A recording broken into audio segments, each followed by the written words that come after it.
All right, thank you all for coming. I know we are all tired after 4 days. So my name is Salvatore, and I like Bitcoin, so I like to think about how we can make Bitcoin better. I also do some research on Bitcoin protocol potential improvements. John mentioned some of the work I've been doing with Matt, Merkelize all the things. But I also have a real job, which is at Ledger, where I work on the Bitcoin features of the hardware wallet. And I've been working on bringing new features that people can use to build better wallets, like better multi-signature support, taproot support, and miniscript support, and music too, which is coming soon. And it's been a long journey, and now we already have some existing amazing wallets that people are building, like Liana from Wizard Sardine, that if you haven't tried, I highly recommend you to do. But the journey is not over, because there is still a lot to do. And while miniscript is already working and in production, still the user interface of using these wallets is not as good as it could be. And that's important, because improving the UX helps to make Bitcoin more accessible, more human for people. And the more we can make it easy for people to use it, the more people will do self-custody, which ultimately makes Bitcoin stronger. And today I want to share a little bit of this journey and some of the thoughts I have to share. And the journey starts with this gentleman here. This is Claude Shannon, and he's often called like the father of information theory. And he introduced this concept called the entropy, which is defined by this complicated formula here. And entropy allows you to define an interesting concept, which is the amount of information that is contained in the outcome of some random process. So that's a mouthful, but and also the formula looks complicated, but for the context that we use this often in, we can actually make some simplifying assumption. So we can imagine that the set of possible outcome is big N, is a fixed set of some big number N usually. We can assume often that all the possible outcomes have the same probability, which is actually the way to maximize the entropy. And we also like to use logarithms in base 2, which allows us to measure the entropy in what we call bits. And if you use this assumption, the formula can actually simplify, and you can actually say that, well, it ends up that the entropy of such a random process is just the log base 2 of n. Now, don't worry, that's all the formulas in the presentation, or almost. But I think it's an important concept to introduce, and you won't need to worry about the formulas much. And now, entropy has at least two different ways that we can look at. One is to look at, as we said, entropy as the amount of information. And so as we just said, if we pick an object randomly from big N different choices, this choice carries log base 2 n bits of information. So for example, if you take a random number between 1 and 256, which is 2 to the 8, the logarithm base 2 of 2 to the 8 is just 8, which is why a byte has 8 bits of information. And you can do that also for other processes, like if you roll a dice, there are 6 choices, and log base 2 of 6 is about 2.5. So you can say that dice roll has about 2.5 bits of information. And the other way of looking at entropy is from the point of view of security, which is why often we talk about the entropy of a private key, for example. And the reason is that if you want to brute force, if you have a brute forcing process where you want to find something like a private key, like if you have an object that has n bits of entropy, like small n bits of entropy, brute forcing, like the process of finding what was this object, requires around 2 to the n attempts. So 2 to the n is an exponential function, so if you have enough bits of entropy, that gives you enough security, which is why in cryptographic application, we need to have high entropy. We need keys that are big enough. And so if you want security, we need high entropy. And also if you want privacy, we will need some concept of high entropy, because we have this idea of hiding in the crowd. So like if you want to be indistinguishable from other people, you need to be in a big set of people that they all look the same, right? And so this brings two different possible worlds that we can define. So there is big entropy, there is a small entropy, which is a world where things are very easy to find, it's all orderly and beautiful, everything looks different from each other, so if you're looking for something, you just look and you'll probably easily find it. And it's a nice place to be for most people, for us. And then there is big entropy, which on the contrary looks very chaotic, everything looks the same. And if you look for something, it's very difficult to find things. And if we think about the kind of things that we do with hardware signing devices, what are these? So what are the inhabitants of these two worlds? So there is the 24 words, the seed, right? And this has a very big entropy because it has typically like 256 bits of entropy, so it's definitely in big entropy. And we have the public keys, or the xpubs, for example. Those are the things that protect your UTXOs, your coins, and again, because each public key corresponds to a private key, and private keys are in big entropy, also public keys are in big entropy. Addresses are also encoding some spending conditions, which typically contain at least a public key, so they are also in big entropy. That's why they are these very long and complicated strings. And also descriptors that describe exactly the spending conditions, even higher amount of entropy. And instead, what are the inhabitants of small entropy? Well, short string, like a name that you choose, a name of your friend, those are definitely in small entropy because those are things that you give a quick look and you immediately recognize and understand. Transaction amounts or transaction fees, those are small numbers, again, easy to compare, easy to recognize. And a bit technical, but BIP32 derivation paths potentially are also in small entropy. Typically, they are just concatenation of few small numbers.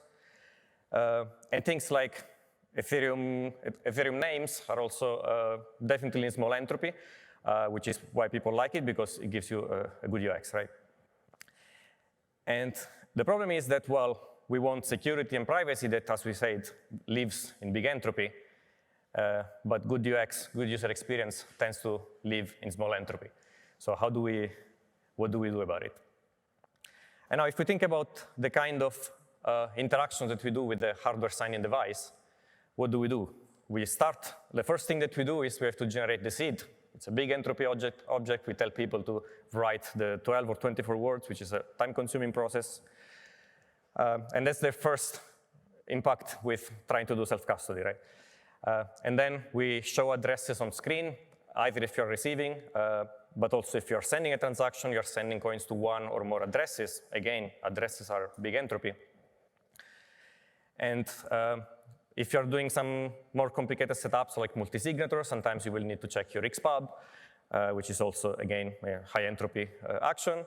And when you're registering a new descriptor or a wallet policy, like a new multi-signature wallet, again, you have to check the whole spending policy, which is a high entropy object. And I'm using red to encode, to color code the high entropy inhabitants and blue for the low entropy inhabitants. So you can see that basically every single action that we do on a hardware wallet requires big entropy to show something with big entropy on the screen. And so hardware signers, they are big entropian today. And so we figure that hardware signers live in big entropy, so who is instead small entropian? Well, Grandma Berta is small entropian. You try to explain to her the importance of Bitcoin, why it matters, why she should do self-custody, and next time you meet her, she shows you her JPEG ordinal that she bought. And yeah, like the JPEG wins on UX, that's why. And so if we are using hardware signing devices, it's unavoidable that we have to work with big entropy, because what is a hardware signing device is a device that signs transactions and allows you to understand what is it that you're doing with your keys, right? And so it's doing cryptography, and so it needs to live in big entropy. And now the question is, can we keep the screen of these devices small entropian, even if the secure element or the CPU of these devices is actually inherently big entropian? Because the screen is the boundary, is the interface between our brain, which is small entropian, and the secure world of private keys, which is big entropian.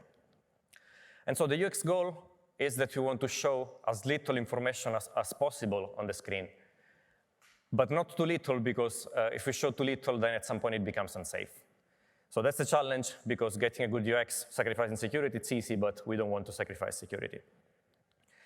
And so this is the kind of questions that we can ask on every single UX flow that we have on our devices. How much information is on the screen? And the entropy is a good way of measuring this numerically. And also, what is that the user actually wants to see? Why are we showing that to the user? So what is the intent of the user? And can we show less than what we are showing without sacrificing security?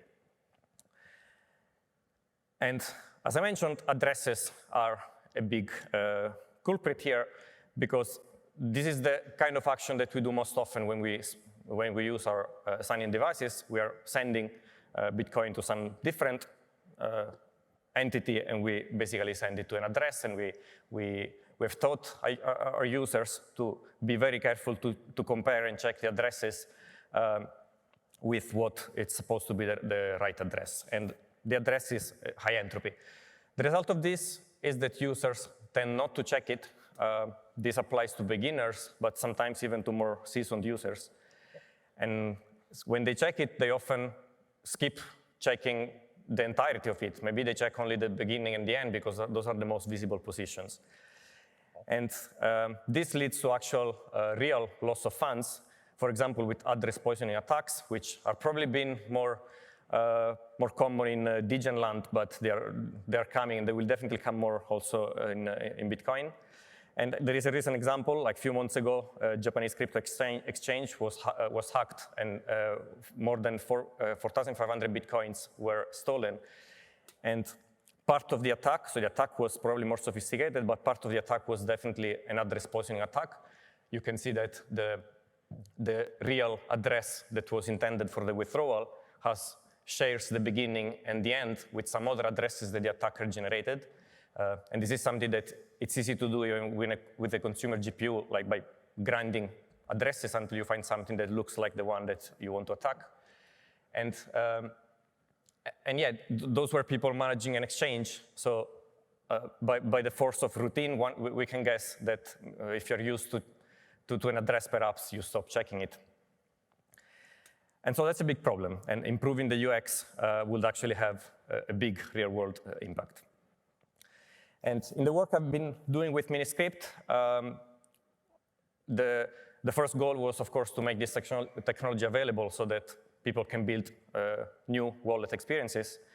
But in terms of UX, there are also challenges, because devices need to clear sign, meaning they need to allow you to make sure that what you're doing is exactly what you intend to do, which, since the descriptor is the exact spending policy, it means you need to understand the descriptor and you need to make sure that you're using the right descriptor.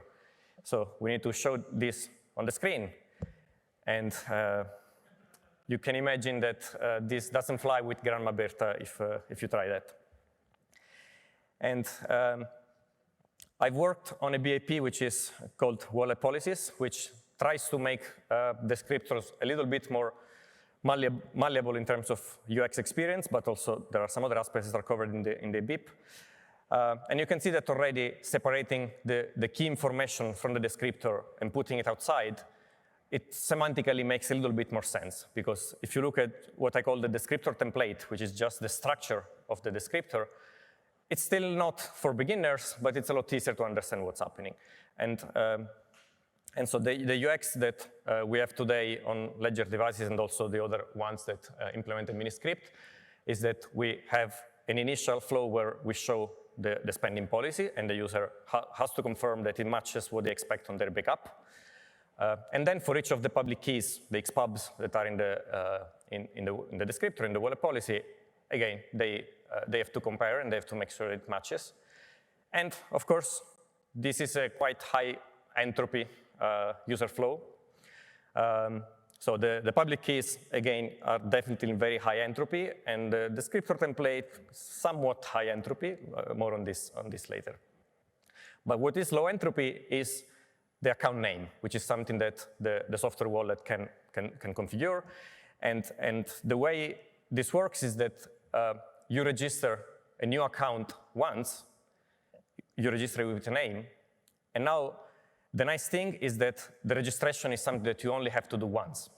Like, because we register already something, for the future interactions with this account, we actually have the same experience that you would have with a simpler single signature wallet, because we just show the account name together with the rest of the information in the transaction. So that's almost the same UX that you would have normally. And so in a way, registration allows to reduce the entropy of all the future transactions because we already validated the descriptor. We don't need to check that again. We know that that descriptor is associated to this name. And so in this way, for future interactions, we can provide a slightly better UX. And one question that is still challenging is how much is the entropy of a descriptor template? Because, which is what I said, like the structure of the spending policy once we remove the public keys.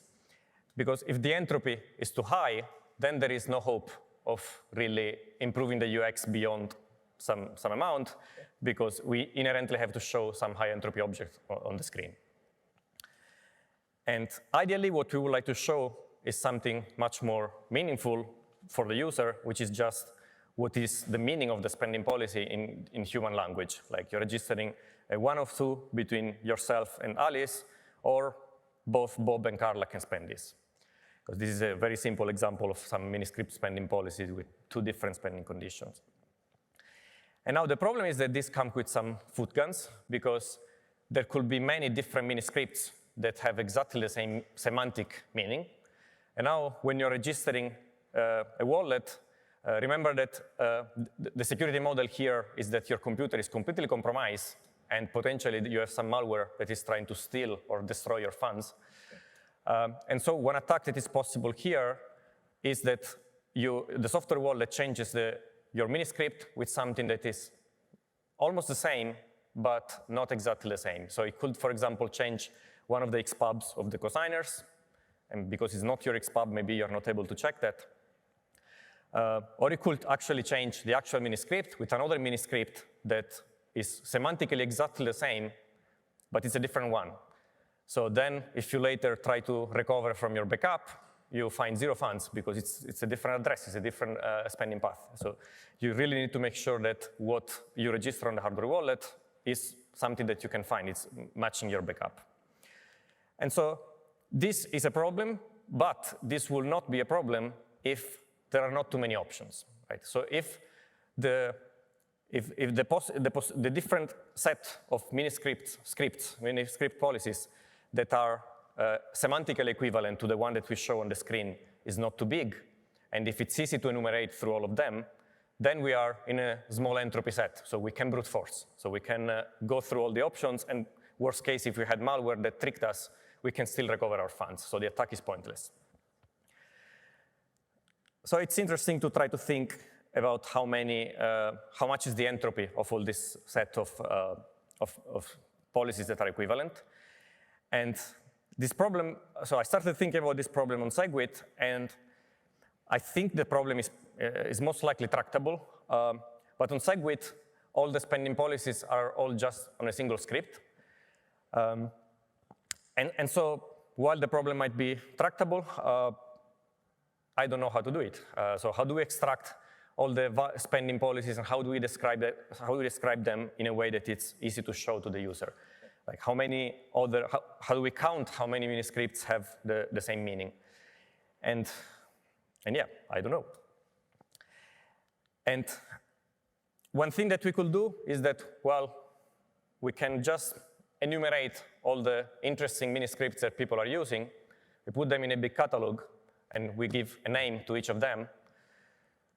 That's nice, because now, okay, for each of them, we can customize the UX, we can improve how this looks like, and we could optimize the UX for each of them, potentially. And the problem is that, well, this is not something that we want to do because it kills the universality of miniscript. Because this is something that if someone comes with a new miniscript that is not in our catalog, now you have to chase the hardware wallet vendor to say, hey, can you add my miniscript because it's not in the catalog, the UX is bad, and then you have to go to do the same for each vendor potentially. So we would like to find a solution that we can implement once, and it doesn't hopefully need many changes in the future. And now, when I started thinking about this same problem on Taproot, I initially thought that this would actually make things even worse, because there is a bad news that Taproot scripts are on a Merkle tree, and the same spending policies, you could restructure this Merkle tree with a different shape, and it will not change the meaning of this actual spending policy, right? And so that's bad news, because it means that you already have something that makes the number of possible scripts go up exponentially. But then what I realized is that actually there is good news here, that in practice, when you have multiple alternative spending paths, which is what we want to use miniscript for mostly, tap leaves, so the individual spending conditions that we put just at the bottom of this tree, they tend to be quite simple, because there are not so many interesting things that you can do in a simple leaf that you wouldn't split into different leaves if you could. We could have a single signature, we could have a multi-signature or threshold signature. Maybe we can have any of those with a time lock. Maybe we can do music or frost in the future. But that's about it. Like, there is not so many things that we would want to do and put in a single leaf in practice in many cases. And so now that's interesting, because now it means that if the leaves are unambiguous or almost unambiguous, the dominant factor is just how many trees are there. And so that's the question, like, how many tap trees with n fixed leaves? So once you when you decide the set of n spending conditions, how many different tap trees have those exact spending conditions?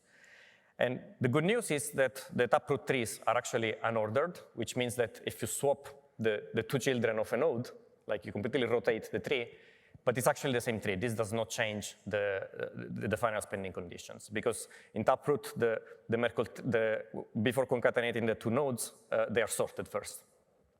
So this reduces the actual number of trees that are actually different, right? And so if you formalize the problem, you can call this T of n to be the number of rooted, full, unordered, labeled binary trees with n leaves. And then, so this means, if you manage to define the problem, it means that probably someone already studied this problem. And this is, for example, how many different spending conditions are for 4 leaves. There are 15 of them. And turns out that there is a simple formula. And don't know about you, but when I see a formula that looks interesting or beautiful, I get excited. Because sometimes it means that you're onto something. Like, that's usually good news. So it turns out that the formula is what they call the double factorial of 2n minus 3, which is all the product of all the odd number between 1 and 2n minus 3, which is, in a way, bad news. It's clearly still exponential, but maybe not as exponential as I would have expected in the beginning. And so if we make a table of the value of this of T of n for growing n, we can make this table. And now clearly, I will call anything up to maybe 8 or 9 small entropy. Like, it's not too many. We will be able to brute force a set of that size with a computer. Now, if you go above 12 or 13, definitely I will call it big entropy. Like, now we are at big numbers. We cannot really brute force here anymore, and so we don't want to go there. But in practice, I don't think people will need to have more than like 5 or 6 spending conditions in a miniscript policy.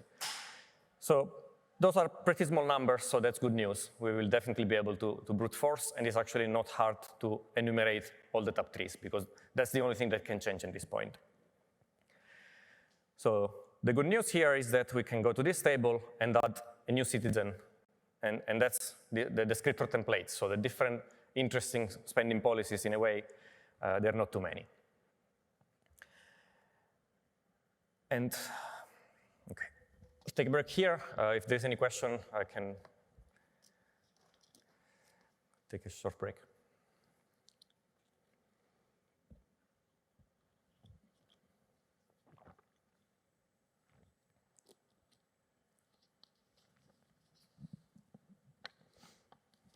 I just have a really quick dumb question. What were the 2 stars in the miniscript policy, like your abbreviated form of it? I didn't know what that meant. Yeah, that's not descriptor language, but that's in the BIP 388 that I described before, and I call it wallet policies. It's, to give you the details, this is something that it's a short for 0 or 1, which is 0, what you normally use for receive addresses, or 1 for the change addresses, and then the star, which means any other spending path. And in wallet policies, it kind of restricts a little bit the structure of the possible spending paths, because it wants to make sure that you will not reuse pub keys, even in different UTXOs, for example. So by making these endings uniform, you make sure that you will never reuse a public key. But that's a good question. One quick question on the brute force attack.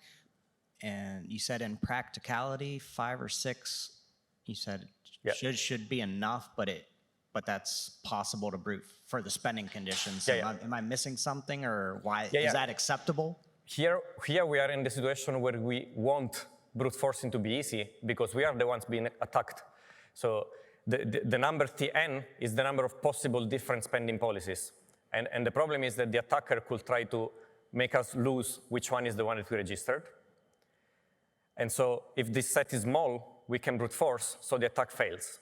But if there were 1 billion different spending policies or 1 trillion different spending policies, maybe it starts to be something that we cannot brute force. And now what the attacker can do is that they trick us into sending funds to a spending policy we don't have the backup for. And then later, when we discover we don't have access to the funds, they can ransom you, they can contact you. So you still have control of your funds technically, but you don't know where your funds are. So the attacker can contact you and they say, I know where are the funds. We can do 50-50. And so this is one of the things that we want to make sure that it's impossible. And so we want to make sure that we can brute force ourselves if this attack happens. But thanks for the question. I think it's important to clarify. Okay, thank you.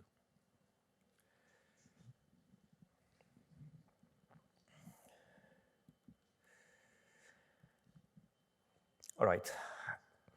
And so this covers some aspects of the UX, particularly one I've been working on with miniscript and descriptor. So there is room for improvement, and this gives us hope that we can actually improve and get a good UX. But there are other aspects that are important on the payment experience, and improving the payment experience has been a very long endeavor of Bitcoiners. So those are all things that are interesting in the context. Some of them are about on-chain payments, some are about Lightning payments, some about how you transmit payment instructions, are about full payment protocol between a vendor and the receiver. You heard about silent payments probably these days. Or the recent proposal from Matt and Bastian about using DNS for being able to authenticate like addresses or payment instructions. And yeah, it's not a solved problem yet, I will say. But many new things have been proposed, and there are interesting approaches. And now, if we want to improve the UX, we need to understand what is the UX doing. And so what is happening when we spend a transaction and when we check with a hardware signing device? So we have a bunch of UTXOs that we are spending. Typically, we are spending a bunch of UTXOs from the same kind of wallet or account. And we are sending to one or more outputs. And so typically, we have all the inputs, or let's say all the inputs for now, are our inputs from the wallet, from the account that you are spending from. And one of the outputs is the change address, right? And the change address is just money that you send back to yourself. And all the inputs and the change address is information that we don't want the user to really have to care about, because all they care about is how much they're spending and making sure that the change address goes back to their own wallet. And that's it. Like there is nothing relevant security-wise for the user about these inputs or the change output. And so this is basically what the hardware wallets already check for you, and they hide completely in the UX. And so for now, let's assume that there is a single account that you're spending from, but you can generalize to multiple accounts. And we also assume that there are no external inputs, so inputs that are in the transaction, but they are not the ones that you are spending from, because there are potential security issues with those. Like you will need something called proof of ownerships to make sure that the external outputs are not yours. So for simplicity, let's keep those one out. And so we are left with this. This is what we show typically. So for each of the addresses that we are spending to, we show the amount. And it's still a very high entropy, apart from the fee, which is a small entropy because it's just a number. This is still a high entropy user interface because for each of, we are showing each of the addresses, which is, as we say, this big entropian. And so, again, let's ask the questions that we need to ask to improve the UX. Like how much information is on screen? It's a lot. But what is the user's intent actually? The user's intent is not paying to BC1, PQE, whatever. The user's intent is paying Bob, right? And so can we show less than that? Would be nice if we could show you're paying Bob.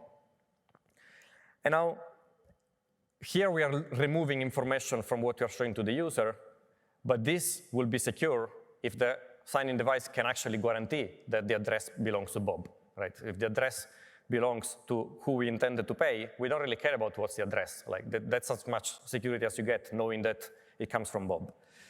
So we need some way of authenticating somehow these external outputs. Now there are many kinds of external outputs. So the way of authenticating external outputs could be different for different situations. And if we are in a situation where we actually can know exactly the descriptor of this external output, then we could actually use this information to show better UX. For example, if you're paying someone that maybe it's not your account, but it's a kin, it could be like your wife, or it could be someone else in the company, or a different department in the company, probably they're willing to share a descriptor. And if the hardware signing device has the full information about this account, then they can do the same kind of checks that they do on the change address, basically rederiving the output to see if it matches, to actually, instead of showing the address, they could actually show the name of the account if we already registered it before. So this could already be something that signing devices could implement. They already have the technology to do this kind of checks, because otherwise they wouldn't be able to check the change address. And it could definitely improve the UX in certain situations.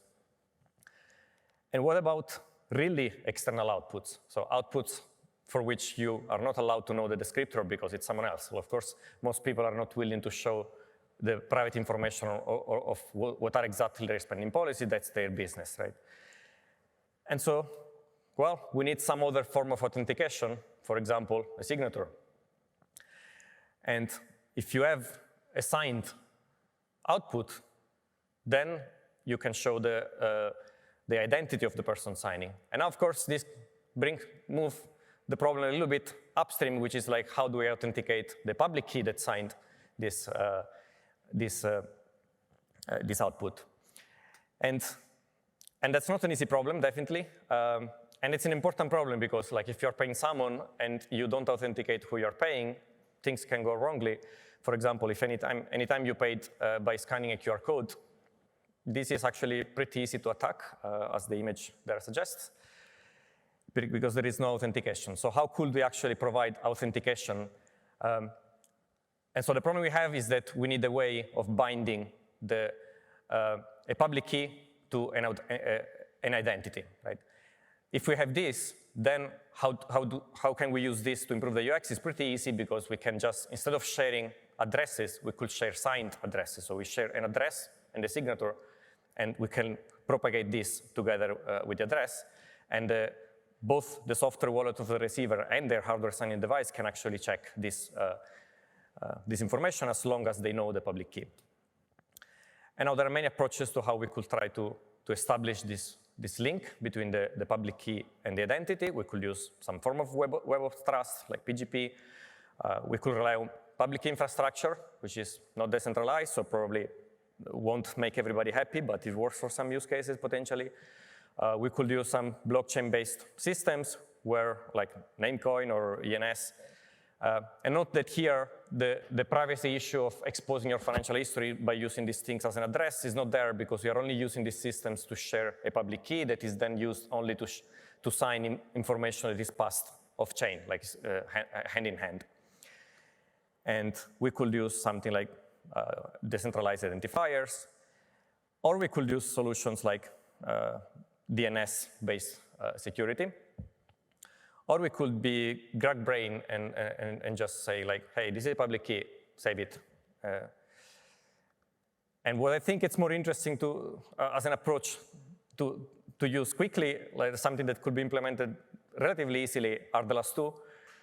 So DNS, I think, will work very well, for example, for any public service. Like when people go to an exchange, like they go to Kraken and they want to send to the exchange, they're already relying on DNS or public infrastructure security to know that they are on the right website. So when they receive the address from the website, there isn't really much more security that we can give there. And so in that case, it seems to not really add much trade-offs. But maybe for people who can meet in person, just maybe the hardware signing devices could use NFC to exchange public keys. Like there are many possible flows that you could think for providing a good UX that will enable to exchange public keys. And another approach that I think is very interesting that has been proposed more recently is silent payments. And so silent payments are actual reusable addresses. So unlike addresses on chain that we don't want to reuse, silent payment addresses are designed to be reused because they are not the same kind of addresses. So the same silent payment address can be used to generate addresses, new addresses every time you use them that the receiver will be able to understand, recognize, and spend from. And so in a way, a silent payment address has a one-to-one connection with the recipient identity. And so I like to think about a silent payment address as another form of account. So wallet policies like I use for descriptors can be one form of accounts that signing devices can use to recognize, authenticate input and outputs, while silent payment addresses are accounts that have a public form, which is the silent payment address itself, while they also have a private form, which is what only the spender has. So only the spender can use the silent payment account on the input side, but you can use this kind of accounts in the output if you just know the silent payment address. So for example, for repeated payments, silent payment address could provide a great UX because you could register the silent payment address on the device, persist it in some way, and then so you can associate a name to this address the same way that we did for when registering wallet policies. And so any future payment to the same person, you will be able to show the name of the person instead of an actual on-chain address.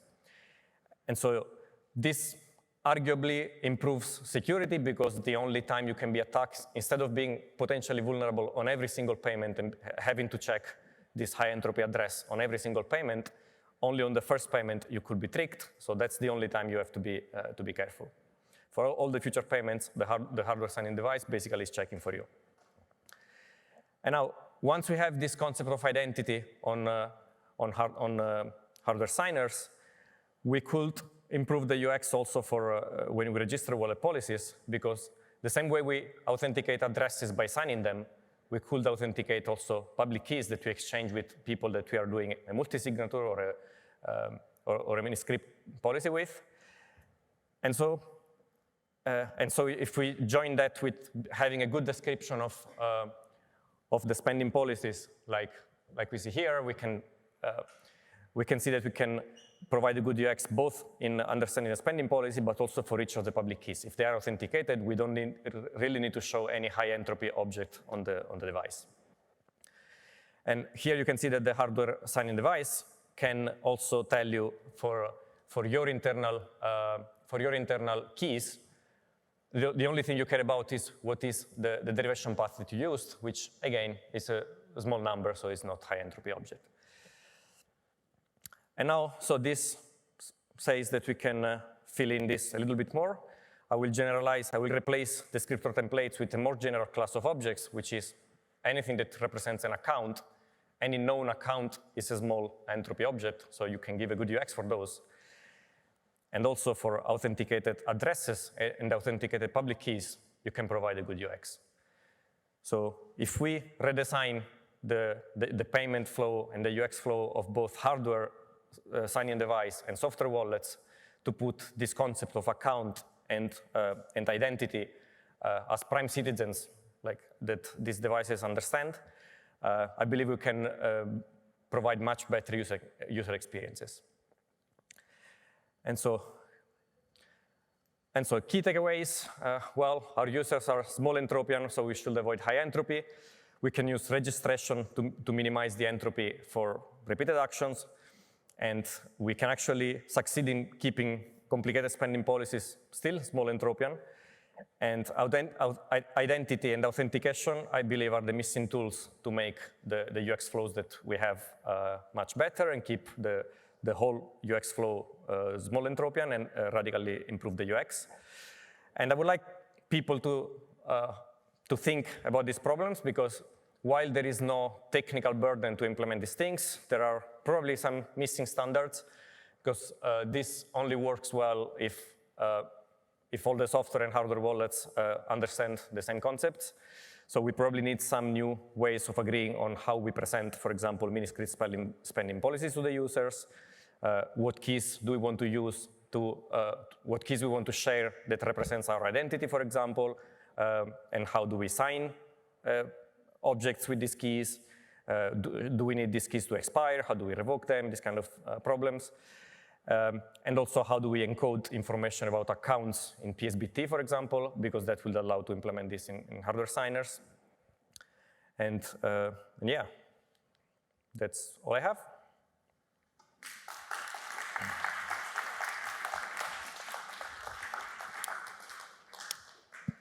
Okay, I think we have 5 minutes for questions. Raise your hand high and we'll bring you the microphone.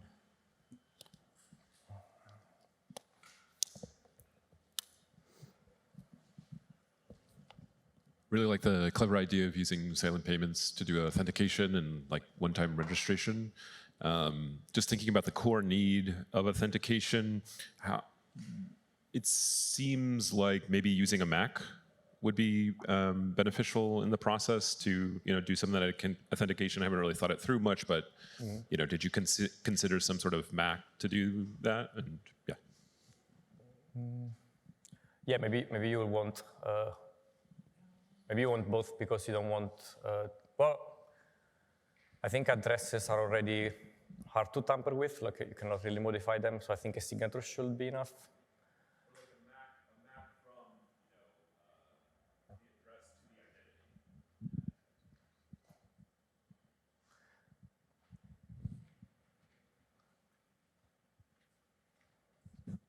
the identity. To maybe build on that, users likely have some form of identity on their phone already. They have a contact list. They've got maybe iMessage contacts that have a key associated with it. They have Signal contacts and other places where there already is some sort of communication key that one might hope they've verified out of bound.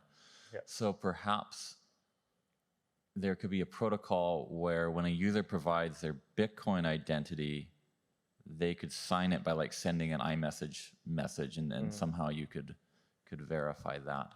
I'm just kind of speculating here. Yeah, no, that's a great point actually, because so authenticating who we are talking to is not just a Bitcoin problem. Like this is a problem that you have in social networks. Nostr has this problem, and so people are already working on solving this problem in all sorts of systems, and so probably we can piggyback on the same kind of ideas and technologies. And I think the general principle is that we want both software and hardware signing devices to inherit this concept of address books somehow. So that could come from social media apps somehow, but we need this way of binding. And yeah, even just using the same public keys that we have in Signal or something like that would still improve security by a lot, because that will give you like security at first use, where if you already know the person, you pay them once, you know their public key, and probably you will be able to recognize them in the future. Okay, we have time for one more question. Going once, going twice. All right, big round of applause. Thank you. Thank you.